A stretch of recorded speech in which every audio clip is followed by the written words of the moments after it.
Alright guys, how's it going? I've been intending to make this video for a really long time because there's some pretty crazy stuff happening in the nuclear energy industry, particularly around the design of reactors and the building of reactors and construction of new reactors and new nuclear that I really just want to talk about. So, I've mentioned in my previous videos on my channel that I was going to do a longer video about NuScale. This isn't exactly what I promised, but hopefully it will be close and hopefully you guys will enjoy it. So, just the usual disclaimer. I hold an equity position in basically every company discussed in this video, so I am biased and you should really do your own investment research. Take what I say with a grain of salt, and if I make any errors, please correct me. And this is not a recommendation to buy any of the securities discussed in this video. So, what is NuScale? NuScale is a company that is a startup started out of Oregon State University, and they are working on commercializing small modular nuclear reactors. The goal of these reactors is basically to offer a lower cost alternative to traditional large nuclear reactors that are built in the United States. These nuclear reactors can actually fit on barges and can be transported on the back of semi-trucks. What's also important to note is that NuScale is majority owned by Fluor Corporation, a huge engineering and construction conglomerate. They have plenty of experience working with a vast array of clients, building everything from nuclear reactors to ethylene plants to infrastructure, and they're the perfect person to construct the small modular nuclear reactors that NuScale is developing. NuScale is the only company to have their design licensed by the Nuclear Regulatory Commission. That, I think, is a really interesting point that separates them from the rest of the competition. Most companies that you'll hear about have just begun the regulatory process with the NRC. NuScale's actually been working with the NRC for about a decade now. The first plant is slated to come online by 2030. NuScale is working with a group of utilities in Utah, and they are working on something called the Carbon Free Power Project, slated to be built in Idaho. And the reactor, the SMR that NuScale and UAMPS are working on, will be constructed by Fluor Corporation, which of course, again, is NuScale's parent company. So why is this so huge? Well, I think it's very interesting that the US government seems to be very out in front promoting NuScale and promoting the deployment of small modular nuclear reactors. Going back to November 5th, you actually had a climate change summit in Glasgow, Scotland, called COP26. In this climate change summit, NuScale actually entered into an agreement with the Romanian electric utility to deploy one of their reactors in Romania to try to decarbonize their electric grid.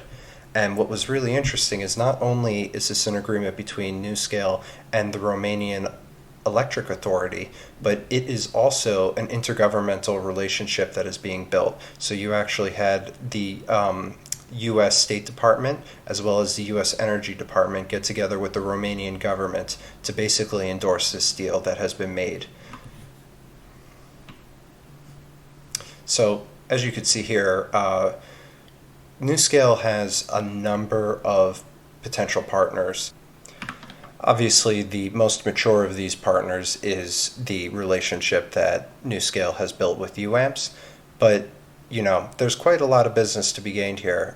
Class 2 would include the project that NuScale is doing with Romania, and I've seen, just from the headlines that they have a number of memorandum of understandings in place with countries such as Bulgaria, Czechoslovakia, South Africa, a very diverse list of customers. And so you may say to yourself, well, what do I care? These probably aren't even going to go through. How serious are these companies? Who are the potential partners? I've never heard of any of these names on the slide. But let me introduce one that I think most people will be familiar with. Dow Chemical. So this is not actually confirmed to be a NuScale SMR, but I think this is very illustrative of what the type of contracts and the type of relationships NuScale's partners going forward are going to look like.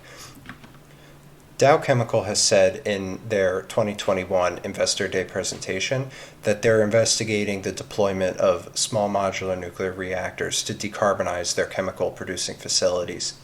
And what I think is very interesting is they noted that they wanted something that was reliable and had a very long uptime to be able to power their facilities and really create the chemicals that they manufacture. Dow, of course, being a major producer of ethylene and ethylene derivatives, which are, of course, derived from oil. So why do I think this leads back to NuScale? Well, it all comes together because Fluor, who, again, is NuScale's parent, has done significant construction work with Dow Chemical. And so the key here really is that Fluor provides an extra layer of legitimacy and strength to NuScale's operations. NuScale being the only licensed small modular nuclear reactor design, and Fluor having a tremendous expertise building, designing, and constructing plants.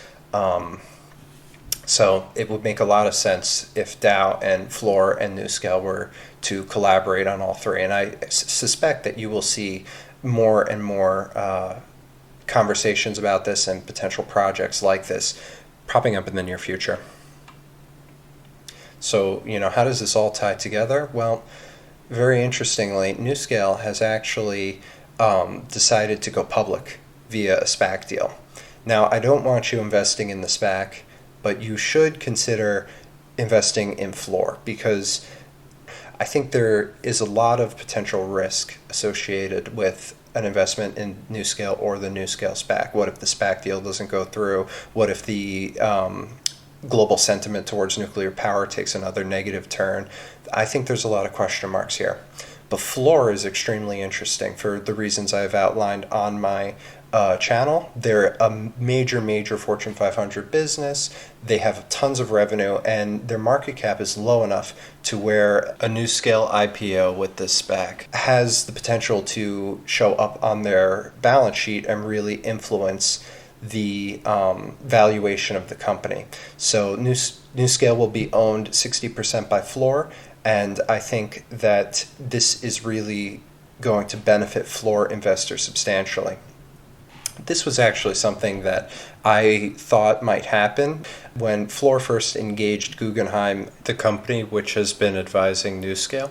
I thought that given their past experience with SPACs, that the IPO was a possible way that this could play out. So, what does that mean for the future? Well, I suspect that Fluor's business is actually right on the cusp of turning around, and that in and of itself is its own really exciting turnaround story. If NuScale is really a big hit and really successful, I think you actually could see Fluor maybe distributing the shares of NuScale to their investors. If NuScale's not successful, well, at least you have a whole nother operating business to hedge your bets against that is, in my view, undervalued. So, there's a lot more going on here that I haven't even discussed. I'm sure you viewers have information that you probably want to share. So, please leave that in the comments down below. If you're new to the channel, consider subscribing. I'm hoping that my channel will focus around two themes. Finding bean down hated companies such as Fluor that have very negative sentiment, but still satisfy Benjamin Graham's safety of principal concept, meaning the money that you put into the investment is safe under reasonable circumstances, and also offer an adequate to above adequate return. Thanks for watching. See you later, guys.